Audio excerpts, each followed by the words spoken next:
All right, so as we've been working Molly's downstay, this is something that can hurt the relationship or make it so much better. So with a downstay, it's the most vulnerable position a dog can be in. So it takes a lot of trust for a dog to be willing to do this. Now, I follow through and I make this mandatory in a lot of instances where right now, if I wanted to do some shopping or something, I could put her in a down and look at some clothes.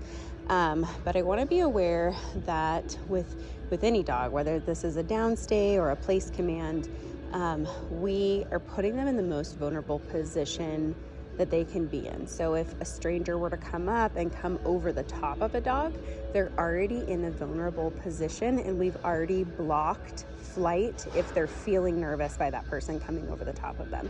So in some situations, okay, Molly, let's go.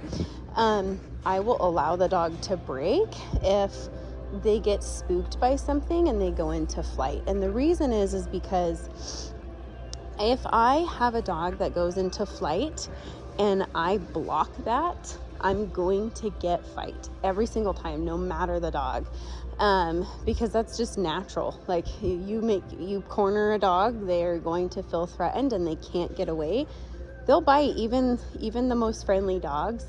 And so with her, if she's feeling insecure by somebody and they're like coming over the top of her and I suppress that flight, over time, as she gets more confident, she may choose to bite that person. And so it's something that I just, like when I do downstays, I always want to make sure that I'm Molly down, being aware of my environment. So if somebody were to come up and literally just go over the top of her, a very vulnerable state where she's stuck in this position, or, over the top of her place bed or something, and she's just stuck there, I'm actually going to recall her out of it so that I can help her break out of that, like, I'm stressed out state of mind. Now, I don't see it with her a ton, but I tell everybody that as we start to do a lot of stay commands, that the dog is putting a lot of trust in us to advocate for them in the environment. So even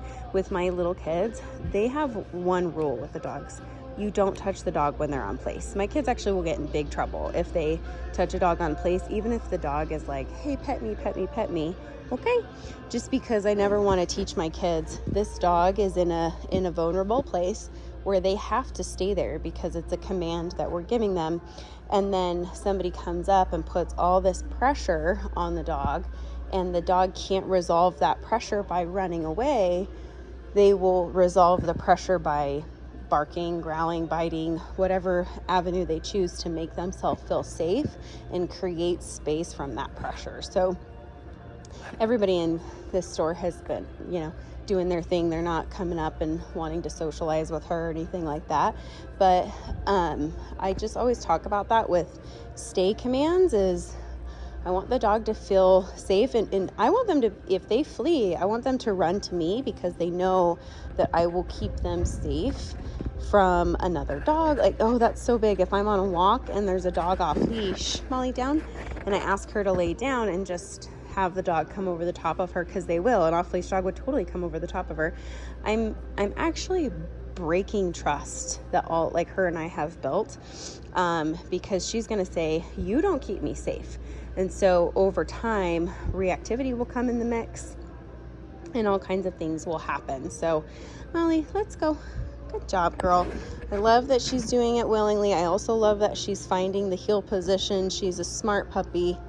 That little Aussie brain mixed with the poodle brain, the two smart breeds. So we just want to make sure that she's feeling safe with us and comfortable in all surroundings and just understanding dogs in general. Good girl. That's good. She's like, I'll just lay down.